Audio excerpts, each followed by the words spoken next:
Uh, Sounds like I need to figure out how to get my MR2 over to Bali. yeah, I remember running scooters in Thailand, and you always had the one experience where you went around the corner into the wrong lane. Although I did that driving in New Zealand too. It's like you do it once where you forget to drive on the left side of the road, and uh, it's vivid. You remember that, yeah. Uh, I think Terry said that like 80% of all vehicles on the road were scooters. There's a very small Mm-hmm. number of cars there, so you could probably get away with whatever you wanted to. I remember going to Scotland with my dad and almost getting hit by a car because I wasn't looking in the right direction. Yeah. That to me scares me. Driving on the left side of the road doesn't bother me. It's crossing the street and looking in the wrong direction. Yeah. You just look like 7 times. Right. Yeah. Look like a windshield wiper looking back and forth like that. Yeah. Nice windshield wiper. Yeah. What is Keno? Keno? Come on, man. It's You know the what Keno is? numbers, video poker type. I mean, it's not poker, but you know what I mean. Like it's like a So like 100 lottery. numbers come out and you got to get 20. You put in 20 guesses, and if you get all 20, you get money, or if you get 0, you get money. They got all these different odds you get. So, Huh. All right. not that I play it or that I'm that familiar with it. I'm just. Is this like one of those things you go to those kind of gas station places to play it or something? Yes. Okay.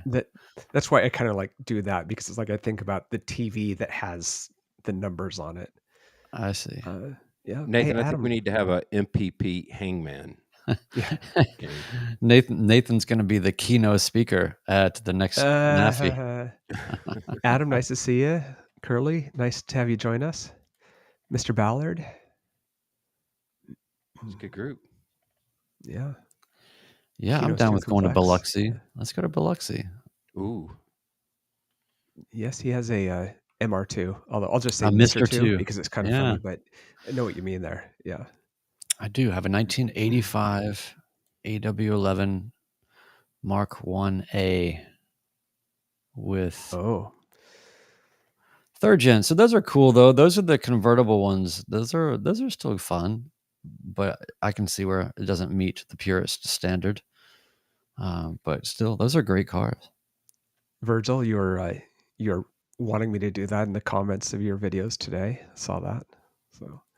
Oh, I haven't. It's come up on my feed. I haven't been able to see it yet, but I look forward to that one. I just watched his. It must have been a flyover with another Comanche, and so they were flying Flight of 2, and his, just being able to see it, he has that kind of static view, and just seeing the other plane right there is just pretty cool. So. Yep. Well, we want to kick this puppy off. Yep. This is where Ted tries to find the files.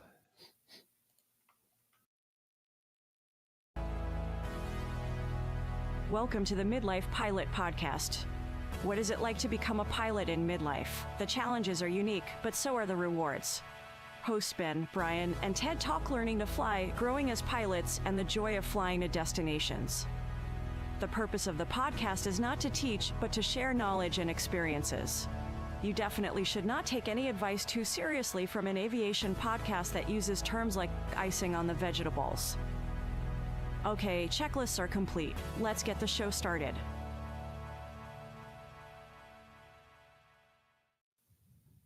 Hello and welcome to episode 101 of the Midlife Pilot Podcast, where we talk all things aviation, sharing our experiences and challenges of flying in midlife.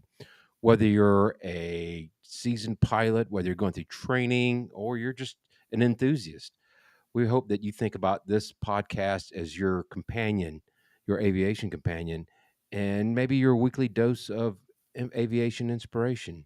My name is Ben. I am a commercial rated pilot with an instrument rating, and I fly my beautiful green and white Cessna 182, commonly called the Beast, out of the Atlanta metro area. Joining me tonight, as always, is my friend under the Bachelorette Super Charlie, flying a beautiful Cherokee 180. He likes to call Lucy. His name is Brian Siskin. Hello, sir. Hello. We are back in our normal confines of separateness and not togetherness. Ben, you're not rubbing up against me the whole time. Crammed over, we were all smashed in a hangar together to try to fit into one frame, barely Teeth squeezing chattering, in there. And then now we're back to our, roomy warm and cozy. origins. And in our chat, who joined us for the live show, Douglas F. joined us. He said it was a bit warmer tonight than it was Yeah. a week ago. So Yes. very nice. Also joining us from the West Coast, sounding a little like Barry White. He flies a CTLS we call the Egg.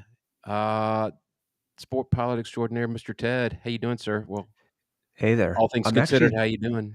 I'm doing better than it sounds. I got a cold coming back from the 100 actually. So blame that on flying commercial. So yeah, I'll Yeah, so survive. we installed what are those filters called that you put in your house to keep the really strong filters? I put those in the Beast to make sure that we don't catch any colds in the plane. So Oh yeah, HEPA filters. Sound yeah, more- there you go. HEPA filters. Sound more like Barry Mauve than Barry White. I'll take it. Very good. Well, tonight we're going to be recapping our last week's episode and talking about maybe some of the adventures getting home and what we've been up to. And we'll probably start battering around ideas of maybe a full-on meetup in the springtime. So we don't technically have any events or announcements tonight. But Brian, why don't you inform the audience of all the things that we like to do? We call housekeeping. Yeah, we can just knock that out real quick. First of all, I am grateful that we're doing this week to week, and it's been a really cool thing to see everything happen the way that it has with doing it week to week. The way that we managed to do that is the housekeeping. So we're grateful for making this the best pilot community that we know of, a positive space where we share everything from training experiences, shared personal minimums, tackle ownership challenges, review flight plans, and best of all, make new aviator friends. So connect with us, join our Patreon community from $1 a month. That's 25 cents per episode. That is one gumball per episode. Access exclusive content and the Discord. 10% of the proceeds supports the Freedom Aviation Network's anti-human trafficking efforts. And when I say proceeds, I mean actually just 10% of whatever the flat number is that we get. So happy to support Freedom Aviation Network and check them out at freedomaviationnetwork.org. You can watch us live on YouTube. Those are in the chat very well know that. We're on Mondays, 8 p.m. Eastern. Share your stories at midlifepilotpodcast@gmail.com. We read all of the messages, and you might even hear yours on a show. And for everything Midlife Pilot Podcast, community feedback, merch, and more, visit midlifepilotpodcast.com. Awesome. We did get some new supporters. We hit quite a few last week, but we got quite a few more this week. At the Hershey Bar level, we got Kurt S., Steve, who did not provide his last name, as did Smart. Tony. Smart. And yeah, so those three joined us, and we're glad you're with us. And Ted, you got a couple of, you want to give us a rundown on what happened in the server? So some high level stuff. Yeah. There were two conversations this week that I wrote down and noticed.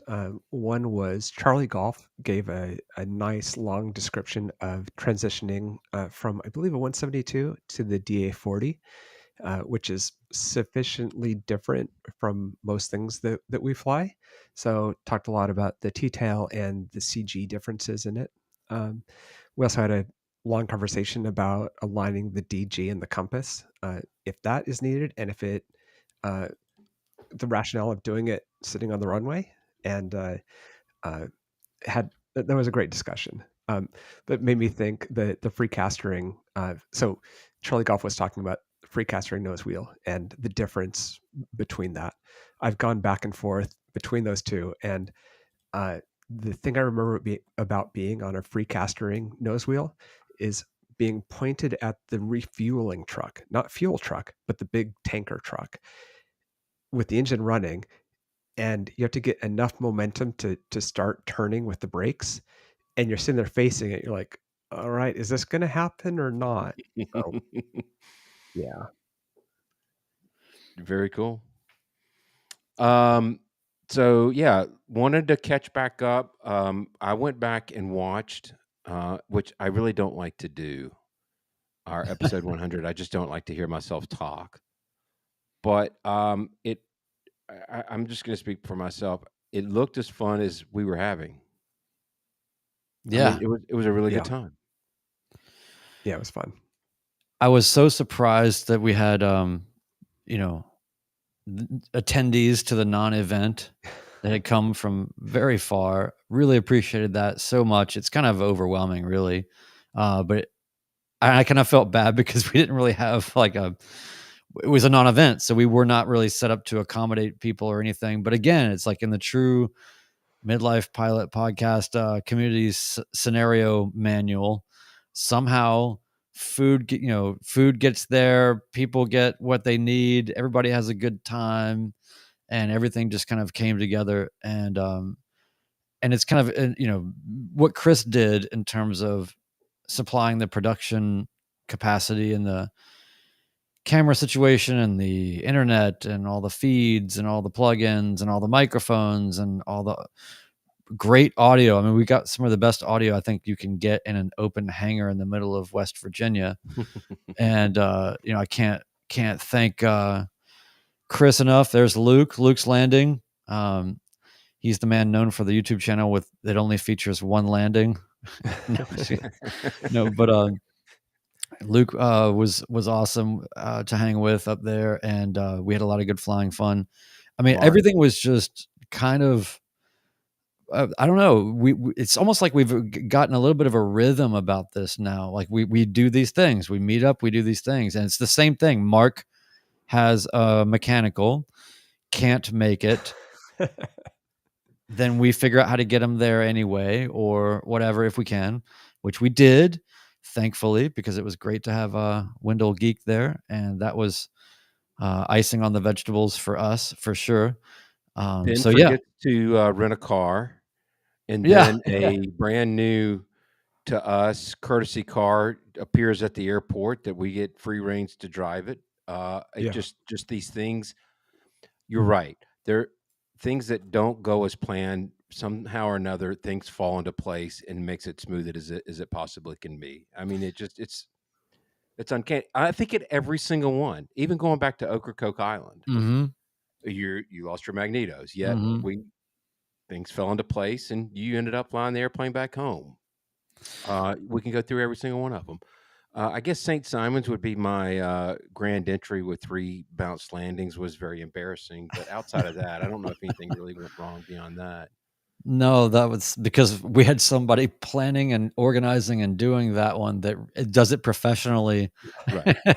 And our friend Michael Young took great care of us and all of the people that came. So, and that was kind of ridiculous. That was over the top. Like that was the standard we'll never be able to meet. But Luke's comment here, it was the smoothest aviation related trip I've experienced. Plus, it turns out these guys are as good pilots as they sound. Wait, so we sound terrible? I was and gonna we're say. also poor It's probably pilots? just on point. Yeah. I go along with that. But it was a couple of the takeaways. I had of the attendees that were there. It was great to meet Douglas and his wife Dominique, JB Alunist, who I had seen in the OB chat quite a bit, and we were planning. Actually, we had talked at one point in time about doing a midlife pilot meetup somewhere around the Columbus Dayton area for a brief time, and he was right there. Hey, let me help you. However I can help you plan it out. So he did come down, and it was great to spend some time with him and get to know him a little bit better. And then we had Bill and Ivy, who have been big supporters for a long time. Yeah, Sticky and meet them Weasel in person. and Ivy. Yeah. Yeah. And then we had a little bit of a house party. I remember at one point, Yeah. I just thought it's very loud in here. Well, you had talked up it being a frat house with pepperoni rolls and Yeah. PBRs. I Hey, mean, how have you took got? a How while. have you guys done on your pepperoni rolls? Because Chris, OG midlife pilot Chris Moran, loaded us all up with a 6 month supply of the I guess I forget the name of the place, but like the place where you want to get the pepperoni rolls from. How are you guys doing? Yeah, that's the original place. It's the OG pepperoni roll place. Uh, I had my last one for lunch this morning, or at lunchtime, I guess. Okay. And yeah, they they were great. Yeah, I just love learning about new foods, and especially when they're not like a novelty food, when it's actual food that people eat. So Yeah. simple, easy to eat, great for lunch. So I played that one pretty smart. I had 2 or 3 over the course of a couple of days, and the wonderful thing about having 3 boys is Yeah. they are disposals. And Evan was going back to school, and I was like, "Hey, how about this for you and your friends?" So I was able to send him home with some good pepperoni rolls. So yeah, I didn't have to gain 130 pounds by eating the whole bag. Oh, yeah. Brian? Well, It was good though. The hot dogs still. I'm still thinking about the hot dogs. yeah. Um, At Woody's. at Woody's. Look it up. Woody's. I feel like I need to go. Where was it that Luke did his rant? Um, Binion, Oh, Bunions and Bunyan. Muscle Shoals. Yeah. I feel like I need to go give that one a shot now. Absolutely. I will meet you down there any time. That place is amazing.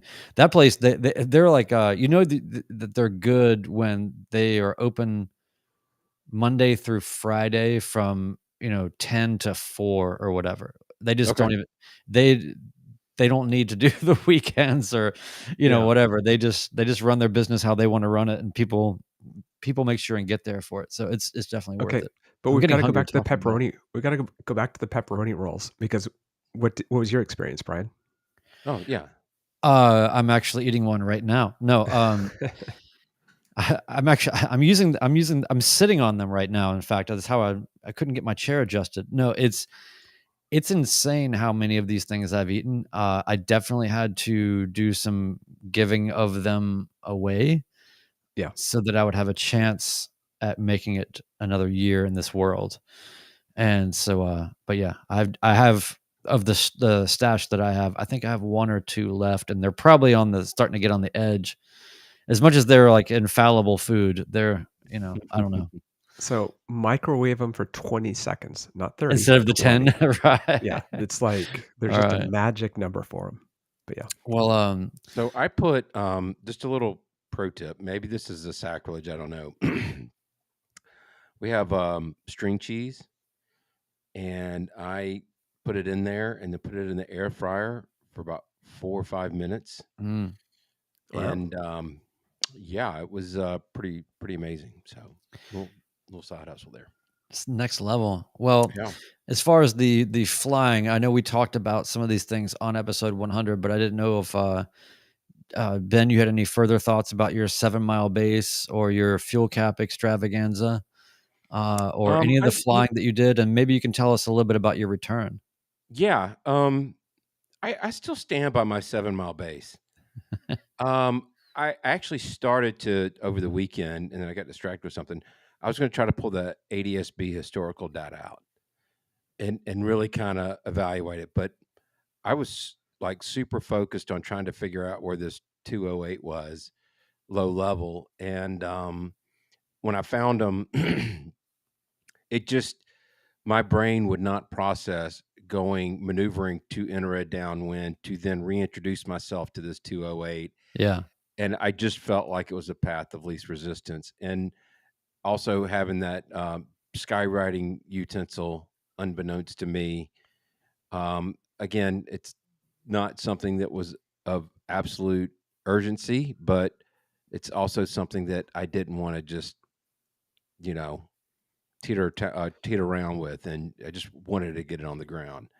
Yeah, this is only And I for was the also live. probably beating myself up for maybe not checking those fuel caps the second time. So This is only for the live audience, but I found a screen grab of what it looked like to have the fuel coming off the wing, and Oh yeah.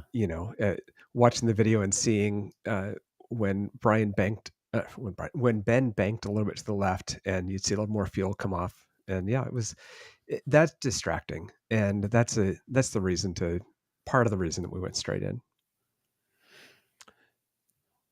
Yeah, I had a hard time following it, and then I caught it a couple, when he would tell me to do it. It was also somewhat soothing in how Luke introduced the issue to me. He was just like, so, I don't want to be a pain, but you've got fuel coming out. It wasn't like he's a pilot. He wouldn't panic. I know that, but I don't know. There was something reassuring about having a pilot. It's like his metronome. His metronome runs just a little bit slower in how he communicates, and that helps. And there's a little bit of fuel coming off. It's all right, but might want to think about this. My other thought, and you talked about this on the 100th episode. I enjoyed that airport a lot, but there is no doubt in my mind, if you're doing laps in the patterns as a student pilot, learning how to land there, the world is your oyster. You should be able to put a plane down just about anywhere, because again, it wasn't overly difficult, but for somebody that's learning, that is not an easy place to learn in. Oh yeah. I'm not an instructor. I'm not a CFI. I'm not saying that, but I'm going to go ahead and call it. If you're landing there during student training, you're one up on everybody. I remember how short a 5,000 foot runway looked to me when I was training, and it's half that, so, but yeah, so definitely put 4 Golf 7 on your list, everybody, and get up there, support the people at Fairmont Airport. Great mechanics and people on the field. Very homey, kind of relaxed community vibe. Very, very cool place. Highly recommend. And definitely, everybody's in the chat right now talking about how they, anybody that was there wants to go back. And I concur. It was a very social place. If your hangar door is open, people were going to come by and talk to you. It just, it felt very, very community-like. Yes. So. Now, what about your flight back? Well, we had to take one dull geek home, and that went very uneventfully. Really, it's nice to have somebody in the plane that knows all the arrivals and what to expect. And it was. I don't remember anything outstanding, Ted, about the whole flight.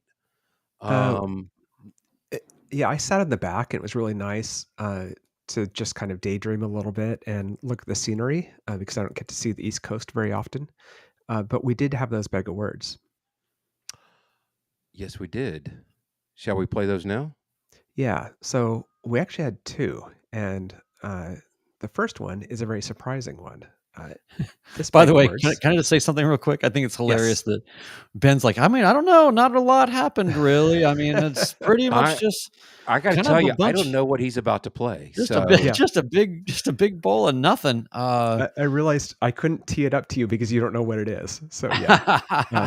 So Mark was taking the radios, and the first one is not typical. It's a bag of words not from the pilot side. 1-1, contact Greensboro approach.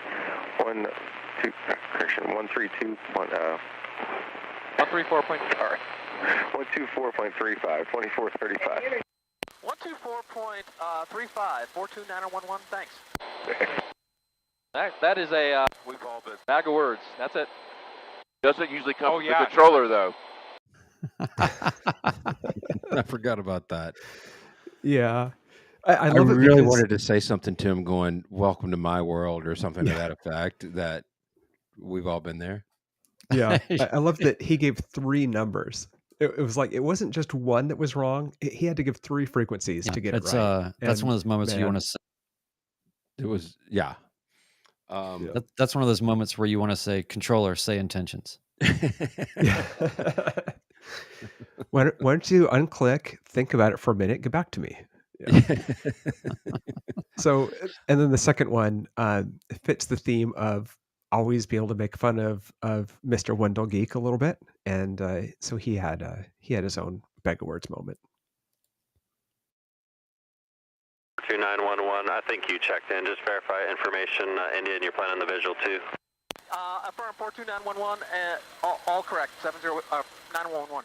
Charlie 911, they get sir, descend and maintain 4,000. Damn it! Send maintain 4,000, 911. First crew track 1133, 6,000. Crew track 1133, shuttle You are not representing the brand very well right now. The shuttle altimeter 3045. Are you planning the visual? You want something? Oh, I think I'm representing the Midlife Pilot brand exceptionally accurately. You are in 42911. We have our distinct brand. 1133, So if you have a certain style of bag of words that you prefer, is that what you're saying? I got it. We're gonna pick it up. It wasn't that way. That was a minor pickup. Okay. Yeah. Pick it up great. Yeah. Just start. 636 traffic. Just.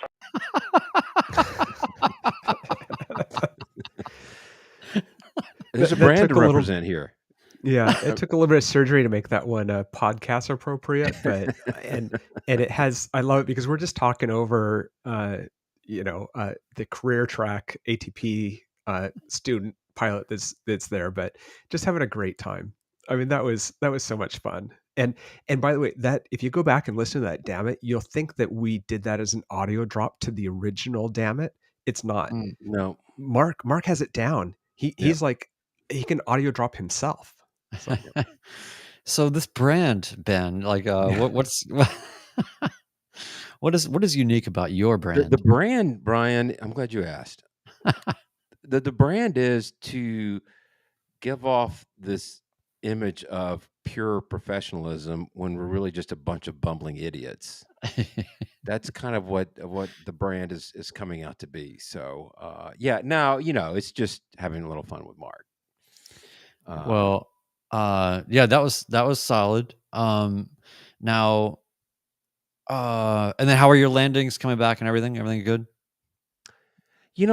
Yes, they were fine. I think Ted will nod his head yes. Yep. If One Dog Geek's still in the audience, I think that he might actually agree that they were pretty good. But I've been going through this patch. I went through a patch where they were butter. I mean, they literally were greasers, and now they're just coming a little stiff. I think part of the problem is that I'm still coming a little too fast, even though I think I've got too much weight in the back and I need additional speed. I probably don't need as much additional speed as I think I do. Yeah. hey, I was sitting in the back. And we I, had What are you your saying? luggage, Wait in the and back. we had Geek's luggage, and we had my luggage. Yes. It's actually the back seat's fine. It's when the cargo area gets heavy is when I get Yeah. a little worried. I like Peter's comment here. He says, if you can't dazzle them with brilliance, baffle them with BS. Maybe that's my brand. Yeah. Yeah. The But, BS Ben Singer brand. Yeah. Well, yeah. So I was, my landings have been pretty just kind of average, but the only landing I had on that whole trip that was, I would consider to be excellent was, of course, I was told, hey, Chris is like, oh yeah, we're going to film everybody's landings. You better watch out.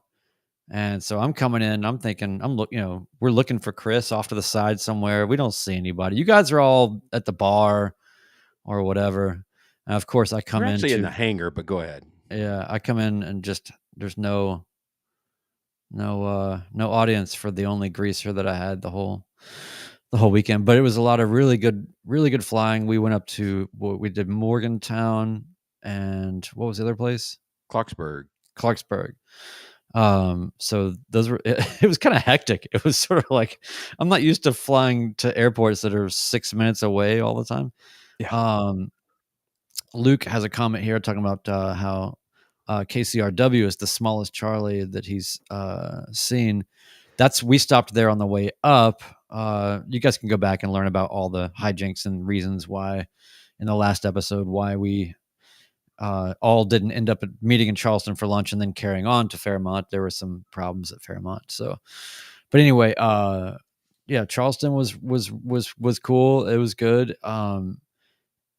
Definitely an interesting, I don't know, the terrain and I definitely landed on a lot of kind of tabletop runways in the hill country and the mountains up there.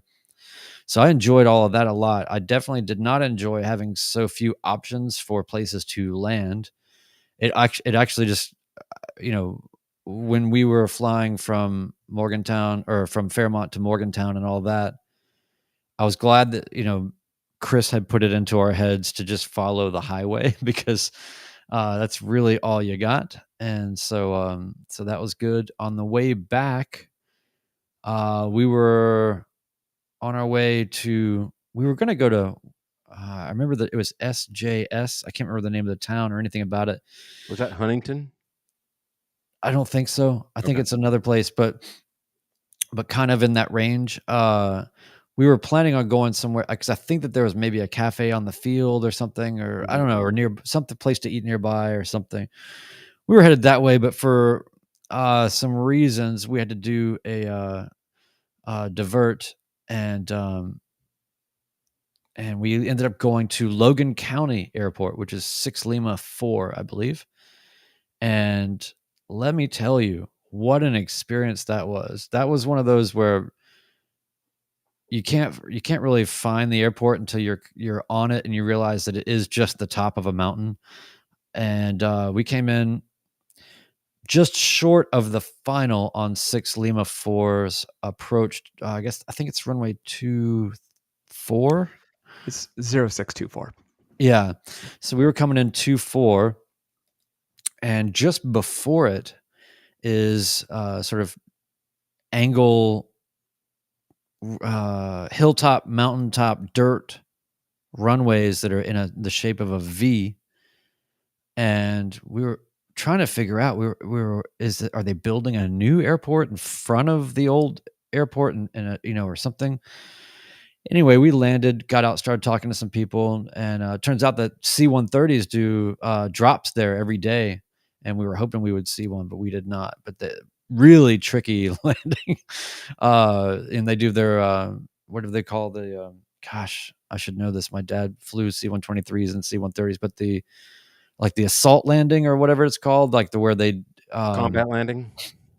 Yeah, so they're definitely having to do those on this little top of a hill dirt strip that is right before the approach end of 24.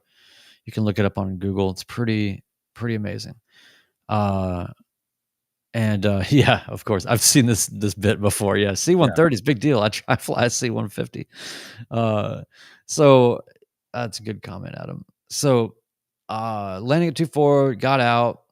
Really, really cool small airport. And I will say, I mean, we got given tours of the hangars. I told the guy, actually, you should come listen to the podcast. You're just one of us, man. But he was he had this incredible hangar. He was training. He just bought himself a Warrior that was just minty, really nice Warrior. Had a whole hangar full of classic cars. We were going through all this. He had a perfect 64 Corvette and all, anyway, it was an amazing experience. We ended up hanging out there for a long time, went and met another character that was an instructor and had built a whole classroom set up there and had a really nice all glass panel Cherokee 180 to train in. And he was a retired airline pilot and was just kind of retiring to the hills of West Virginia to do flight training out of this beautiful airport, and got some really good nuggets of knowledge from him. One was actually interesting. He said, and this is in the spirit of not having places to land out there, is he was saying that, and he was speaking more to night flying because, they have to do night currency and night training and all of that out there. And I just thought, man, I would be terrified to fly out there at night. I just would not be comfortable at all. But if that's where you're from and that's what you got to do, then I guess you do it. So, he was telling us some sort of harrowing tales of being with students, doing, making questionable judgment calls that he would have to take over for in the dark out there. But one of the things that was really interesting is he said, if you don't have a place to land, which is usually the case out there, instead of, and this is just what I heard from a CFI, I'm not an instructor. This is not vetted information. This is a guy I met at an airport. that is an instructor, but I didn't ask him for his credentials, But he said it makes sense. He's basically said you look for the valleys, like go down to, usually there'll be a stream at the very bottom, and you might. He said basically like get down, even if you get down in the trees and it's a really narrow stream and you rip your wings off, at least you're landing in a manageable small stream or a creek or a river, small river or something. And he was saying that perhaps the chances were better doing that than just sending it into the trees when there's no flat terrain to do so. When you're like, the argument of up the ridge or down the ridge or trying to make it to the, and then rescuers can't get to you. And then, I don't know, it's just a whole thing. So I thought that was pretty interesting. And then when we took off out of there, taking off 2-4, if you ever look that up, I mean, you're basically just looking right at terrain. Was the runway pretty flat? Was it sloped? It's sloped. It's not drastic, but it's definitely sloped. Luke was with me on that one, where it was like, well, glad we didn't top off, it was not close by any means, but it was something that got your attention, the immediate terrain after that. And then, the ridges and everything are just the terrain's very aggressive out there, Yeah.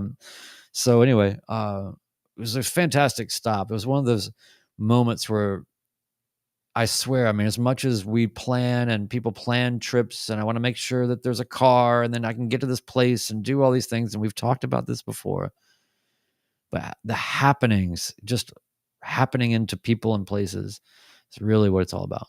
So anyway, that's a long tirade, but I just wanted to share how cool that trip was. And then we made back to Cookeville fine, and then made it back to Nashville fine. I still believe that we could get any type of map, paper map, tape it up to the wall and throw a dart, and whichever airport it goes nearest to, there's going to be something interesting about that airport. I agree with you. There's so many out there that just their own little ecosystems. They've got their own vibe. That's been one of the more surprising things that I've learned throughout my time flying, is that you just go to these places and you're going to see, a 1964 Corvette that's in mint. You're not going to be able to see that every day. I don't know. It's really, you just gave me a great idea. If I ever happen to have an airport, is I'm going to get a giant dart, like a 60-foot tall dart that's just stuck down into when you throw the dart at the airport, it's like, oh, and then you get there, it's like the dart was actually there. and you can give it a visual reference point. Yeah, it's like nobody plans to come here, buddy. The dart brings people. It's the dart. Yeah. That's really cool. Yeah, man. It was awesome. Again, all of our meetups, they just tend to go this way, that as you've quoted often, I guess it was John Lennon, it was attributed, life is what happens when you make plans. And that seems to be the theme of our meetups. This non-event meetup, but a meetup nonetheless. Well, in the chat, my 60-foot tall dart idea is causing controversy. Wendell Geek is saying, of course, that won't be a problem. So look, I've seen worse things. See, there you go, Curly. Yeah, Curly says it. Just put it in the notams. Darts in and around airport, in vicinity of airport. Yeah. And then our friend Lord Alpha Juliet says we'll give it the name VPDRT. Visual reference. Yeah, visual point. Yeah. So. Yeah, I like very that. Cool. We got some feedback from some of our listeners that we wanted to hit up too. Was there anything else, Brian, about your trip back that you wanted to hit? Somebody snapped a really cool picture of me taking off out of Cookeville. There's a guy there that snaps a lot of photographs there. It's the first time I got a message from somebody on Facebook and it said, "Is this you?" And I was like, "Oh, this has got to be one of those scams." or like, Yeah, don't click on that. yeah. And sure enough, it was a picture of me taking off. So that was kind of neat just to see it randomly. And then the only other piece would just be to say that I'm not sure I've ever gotten vectored around Nashville as much as I did on the way back. And that was particularly interesting considering how I was not, been flying all day, Right. and so that was kind of an interesting experience, but that would be all. I'm just glad that everything's, your plane's good. My plane is good. Wondle Geek's plane is back in action. Ted saved an incredible amount of money on fuel by just not even flying. I That's disagree. I don't think he saved Yeah. any money because he burned so little that he's not spending that much to begin with. Exactly. Yeah. So so all's well that ends well. But in terms of this feedback, Ben, you want to take them? Yeah, I'll take the first one. So this comes from TWH Kurt, Tango Whiskey Hotel Kurt. Enjoy listening to your podcast. Good job encouraging new pilots. It is good to see a group who can provide advice and insight without tearing people down in the process. It is sad to see people on Facebook airplane groups be nasty to new pilots when they are asking questions. Why can't people be nice, encouraging? Who knows, you might save their life by providing good input. It's not unlike the difference between a good flight instructor and a bad flight instructor. A good instructor will say, that wasn't a bad landing, but I know you can do better or do it better. Let's go around again. A bad instructor says, that landing sucks. That's maybe part of the beauty of becoming a Patreon member and joining our Discord server, because it is one of the more supportive communities I've ever seen. Not that I have anything to do with that aspect of it. It's the entire community that kind of helps everybody else out. Yeah. And I think this is kind of on theme with that. He goes on to say, I think you should do a show on, He says, there you go. I'm an older guy. Sorry, I lost my spot. I'm an older guy who got my license in 1978, then didn't fly for a long span, then got current a few years ago and bought a 182P, which is why he's an awesome guy. I typically fly once a week and absolutely love owning my own plane. And he goes on to say maybe doing a future episode on owning is safer than renting. And we'll leave the rest of that maybe for that. Or did you want to go ahead and hit that? Well, I think that we'll approach it maybe from the angle of owning versus renting, and there are sort of parallels to that. But I can definitely say, without opening up that topic fully right now, that knowing your plane and knowing who's been flying it and how it's been taken care of and being close to the process, I think is inarguably going to be considered safer on a general level than just showing up to pick up a plane that you don't know who's been flying it and what they did just before you and how hard their landings were or how well they took care of the engine or any of those things. So, so you don't know if somebody's leaning it out and frying the cylinders. I mean, it's there can be some stuff hidden that you don't know, but yeah.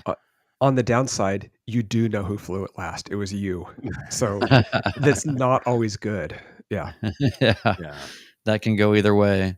Now, so can you guys talk to me about engine leaning? What is leaning? Oh, no. Yeah, what is that? Not going there. Yeah. We're not going there. Do you do rich of peak or lean, or what does that even mean? Is rich of peak because you're wealthier and so you have more money for fuel? So I'd like our listening audience to know. We were all together for the first time last week. And starting at about 4:00 on Monday morning, the discussion of rich of peak versus lean of peak started, and it's still kind of going on right now. But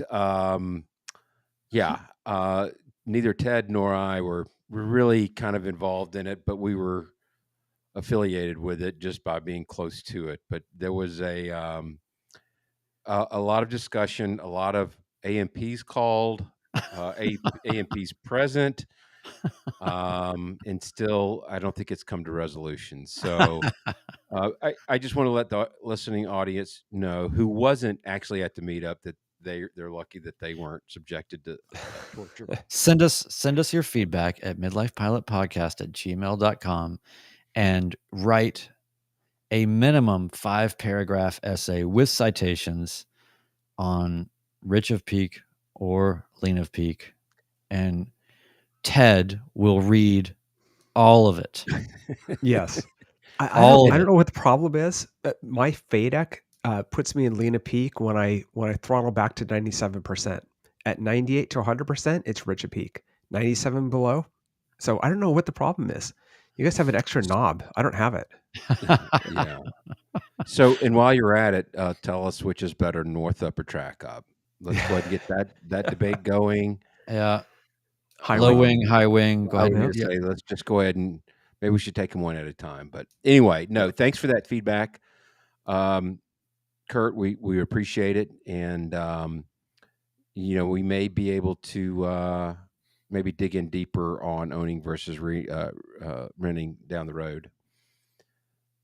Brian, do you want to take that next from Rescue Rat? We got some feedback from him, or do you want me to take it? No, I got it. Okay, I got it. All right, from Rescue Rat, which is such a great name. It kind of rolls off the tongue. Rescue Rat.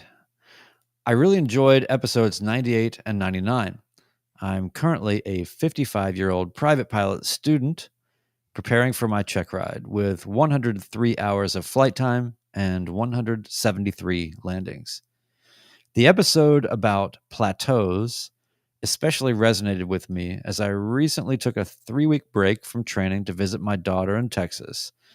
When I returned, it felt as if I had forgotten everything. During that trip, I won. This is so crazy. Oh Yeah. my God. I can't even.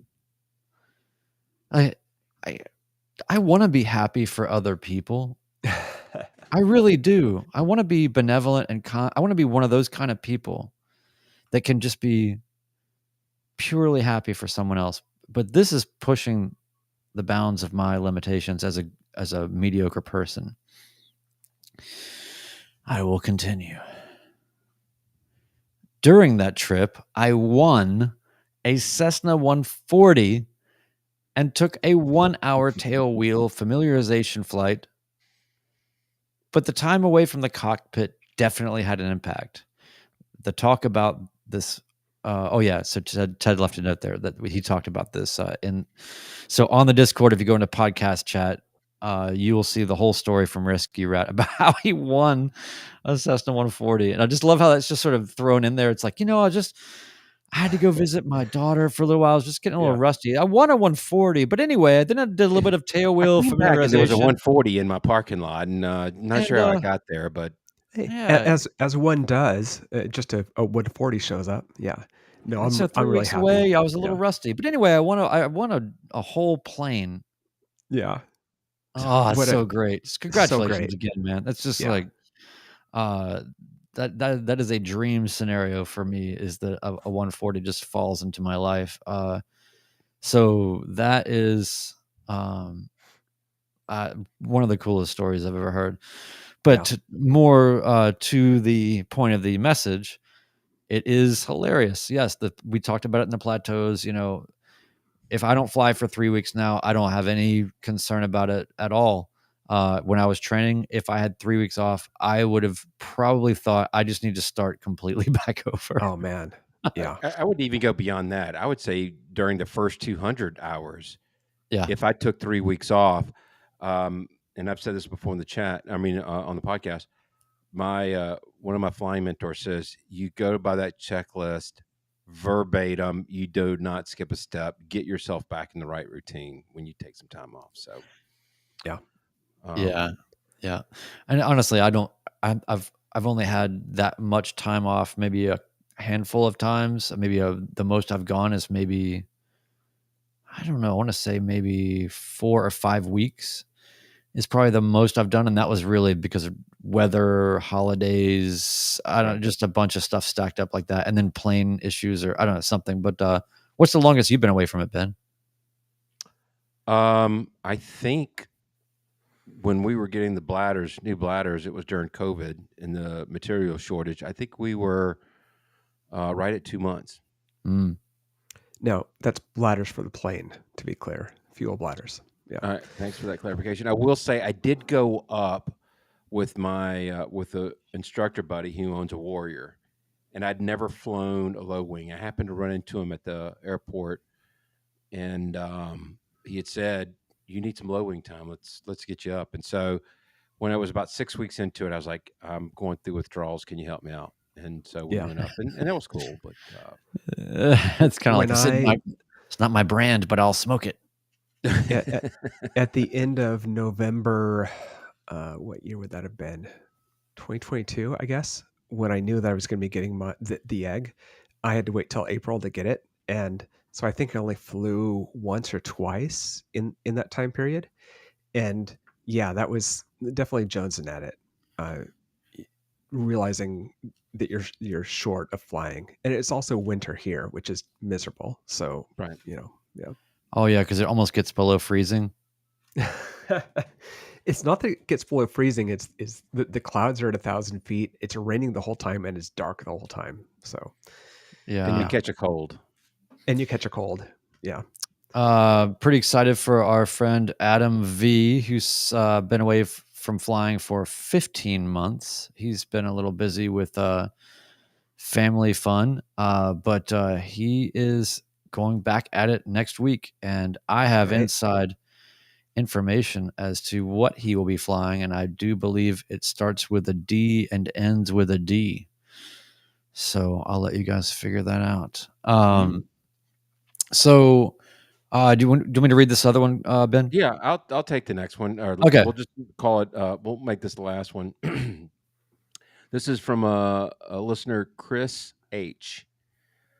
In episode 98, around the 34-minute mark, during the bit about chair flying, Ted mentioned he wonders how the science works out on it.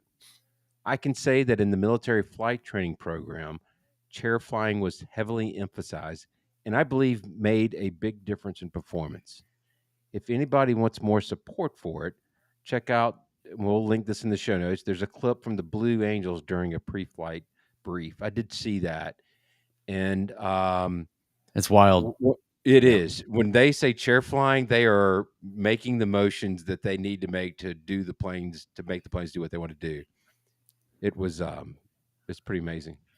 Well, it's almost like a it reminds me of actually monks doing a chant or something. It's so deep consciousness, next level, and a shared next level consciousness. That's what I think is so interesting about that footage of them doing it. The chair flying it's not just people sitting there going like, okay, now I'm imagining that I'm doing this, and then you do this. Right. It's like you could just put some sitar music or something, some drone music around it, and it would look like that they were creating a new vortex through the center of the earth with the energy that they are harnessing. Like, it's insane. It's so cool.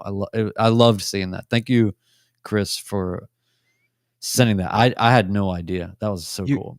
You could probably overlay the actual flight with the chair flying and watch that and see how identical it is. That would be really cool to see. Really cool to watch. So that's a Facebook link. It'll be in the show notes, of course. But I've also got to point out that Chris H gave a timestamp to episode 98, and that's something I very much appreciate. So there's something to be said for timestamping everything.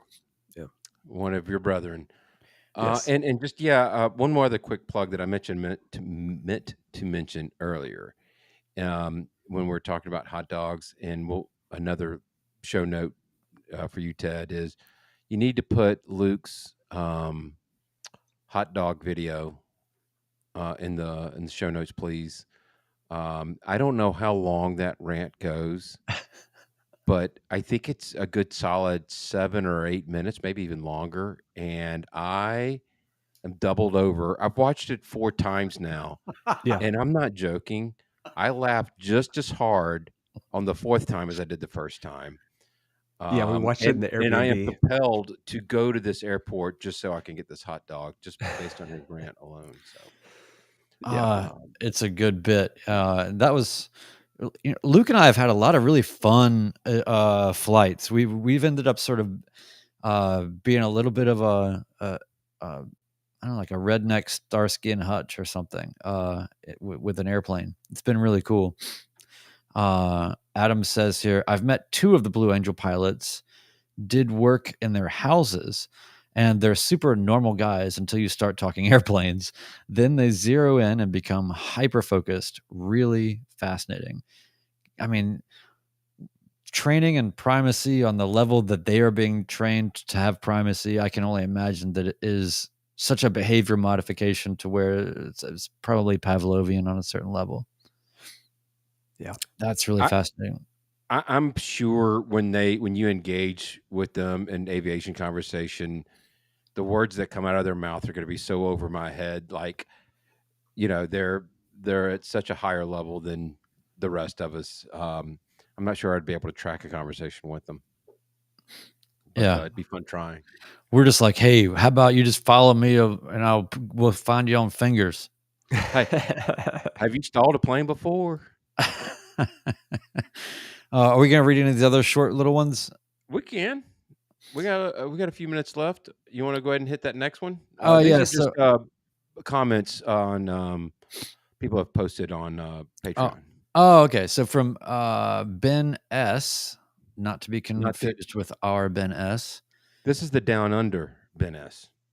Yeah, he says, I'm a midlife light sport pilot based out of Adelaide, Australia, and I'm so stoked to be a part of your community.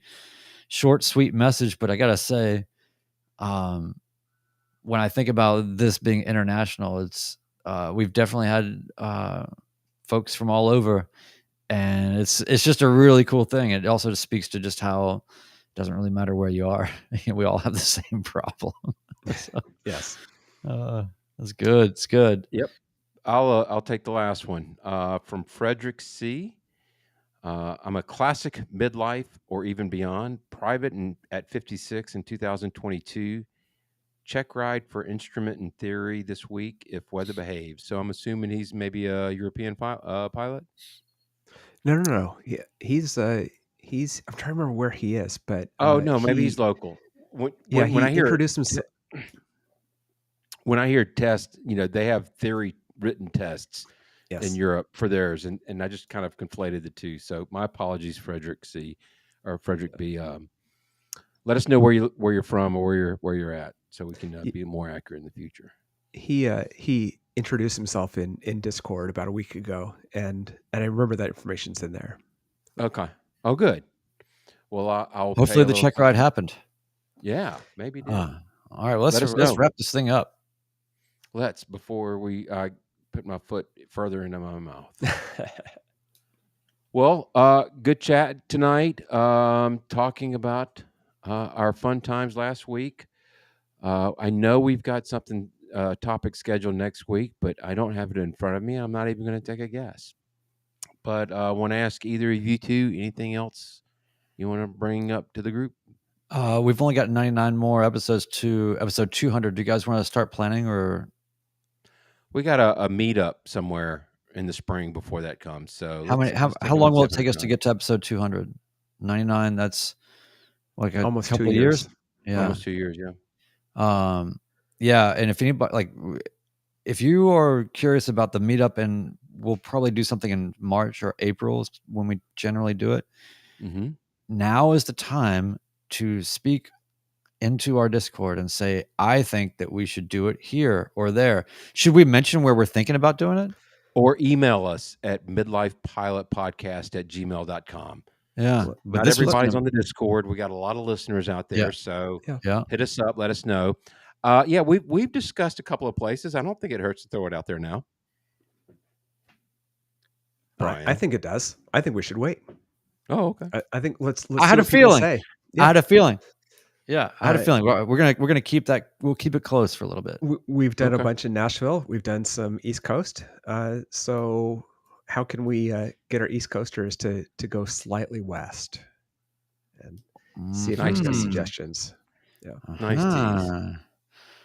All right. Well, thanks, Very dudes. good. Well, guys, thanks for joining me tonight. Thanks to everybody in the chat. For those of you who are listening to the audio, if you'd like, you can usually reach us or watch the live stream Monday nights, 8 p.m. on YouTube, which is youtube.com/@midlifepilotpodcast. And join us next week. For that, I'm going to say good night, everybody, and thanks for joining us. Talk to you guys soon.